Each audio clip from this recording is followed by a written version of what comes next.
तो कैसे हो दोस्तों आप सब। आपका मेरे चैनल में स्वागत है। आज मैं अनबॉक्सिंग करूंगा हैंड सेंसर हेलीकॉप्टर का। तो चलिए शुरू करते हैं।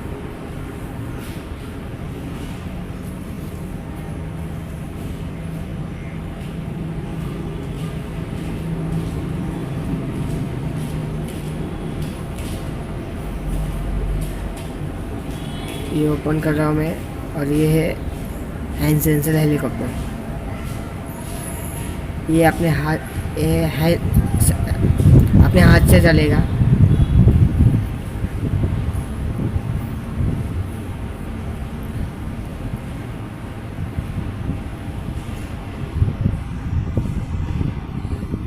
इसमें क्या क्या कंटेंट है, एक हेलीकॉप्टर है और उसका यूएसबी चार्जर है। यहाँ मैं आपको लगा के दिखाता हूँ। इधर इधर ये लगता है और ऐसे ही फिक्स होता है। इसमें कोई कंट्रोलर नहीं है, तो ये ऑन ऑफ आपको डायरेक्ट करना पड़ेगा। आपको मैं डेमो दिखाता हूँ कैसे उड़ेगा। तो ये चालू कर, यहाँ पे इसका ऑन ऑफ का स्विच है, ये आप देख सकते हो।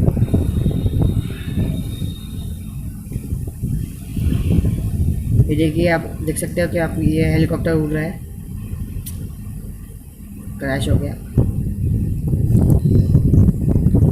आपको चाहिए तो आप हेलीकॉप्टर ले सकते हो, लिंक डिस्क्रिप्शन में है। ये देखिए उड़ने का चालू हो गया है।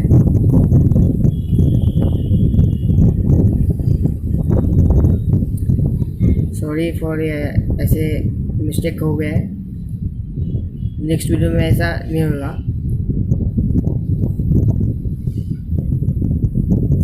और दोस्तों, आप मेरे चैनल में नए हैं तो सब्सक्राइब कर देना। Thank you for watching.